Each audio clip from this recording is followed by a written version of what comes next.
What is the logic of logic? Is it possible that we are illogical even if we are citing logic?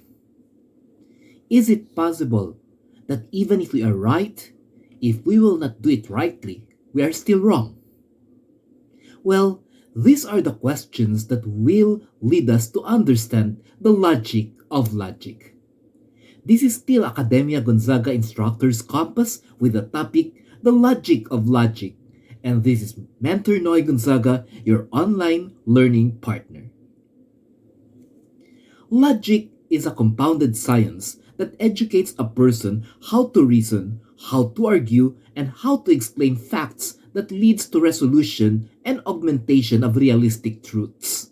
That is why, if we engross ourselves and submerge our minds to learning the foundation of this science, we are referring to logic, the resultant will always be resolution, argumentation, or augmentation, compromise, or settlement. Again, let me repeat that one. The resultant will always be resolution, augmentation, compromise, or settlement. Logic is considered defeated when after argumentation or sharing of reasons, no conclusion or settlement was reached. That is why all logic have argumentations, but not all argumentations can have logic. This leads us to another logical viewpoint that when involving ourselves in the process of argumentation, we should always ask first if there is logic in the argumentative process. Why? Because not all argumentations are logical. So if we will logically involve ourselves in an illogical argumentation, it will still end up illogical and baseless. Well, let us give some examples here. When there is an argumentation that horses can someday fly, well, you still establish the negative and the positive side, so you can still have argumentation. But realistically, the point of contention is in itself scientifically questionable. And at the same time, such a point of provision will not bring improvement, innovation, and prestige to science. The simple question is, can the horses really fly? Because if it cannot fly, why argue with it? In short, this is a waste of time. So when situations like this confronts us, let us always remember there are 2 points of consideration to attest and prove that we are arguing logically. First, there should be the presence of facts or science, and second, there should be the proven probability of educational and practical gain or improvement that will come out of the argumentative execution. So to simplify this one, first it should be scientific or factual. Second, it should have innovations, improvement, and help in science. Let us always remember that logic is not always who is the strongest, who is the loudest, and who is the bravest. Logic is more of what has evidence, what has proof, and what can be explained. That is why one characteristic of a true logician is knowing when to fight and knowing when to give up. Fighting means there is a point of reaching an evident truth, while giving up means proving that you are fighting or what you are fighting for is in itself illogical by virtue of learning what is right in the process of argumentation. Accepting defeat is a mark of a true logician. On the contrary, standing on a principle even at some points that these principles are already proven to be wrong, yet some people think they will lose their humanity and decency if they will give up their principle even if it is wrong, is in itself a true characteristic of an illogical person.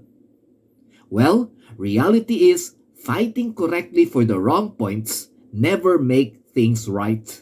In like manner, that fighting wrongly for the correct points will never make things right. That is why the logic of logic is always doing the right things rightly. There are instances that some people may have with them the right reason and proofs, but they argued and pressed their reasons in the wrong way. This will still end up in a wrong resolution. Well, let us give an example here. Now, if a person knows that his rights are violated by the school he is employed as a teacher, but this person did not do the reasoning correctly, courteously, and professionally, rather barked and assassinated the characters of people who implemented the wrong decisions over him or over her, obviously, this will complicate the situation. Well, you have a person who is maltreated, yet the person responded with disrespect and maybe borderline on insubordination to authority. Well, there should have been a positive winning point somewhere along the way, but there was a failure of logic. Why? Again, let us remember the logic of being right only happens when we are, number one, right, and number two, when we are doing it rightly. Well, at the end of a logical journey, we will realize being right alone is never right. Being right by acting right makes the right thing right. So let us not fall into the trap of being wrong, even if we are right, just because we executed the right thing in the wrong manner or procedure. When this happens, we may fall into the quicksand of logical slopes and fallacies. It is always my hope that people in this world will learn the logic of logic so that when logic will be practiced and be inculcated and immersed into all kinds of communication and connection between humans, conflicts and misunderstandings will be evaded. When this time comes, we will not only be right, but we will be doing all things in life in the rightful manner. This is the logic of logic, the heart of the science of argumentation and reason. I hope you have ingested the principle that made logic in itself logical. This is our instructor's compass under the Academia Gonzaga, and this is still Mentor Noy Gonzaga, still sharing tidbits of education for everyone. Until the next instructor's compass will be executed, God bless everyone and possess the logic of logic.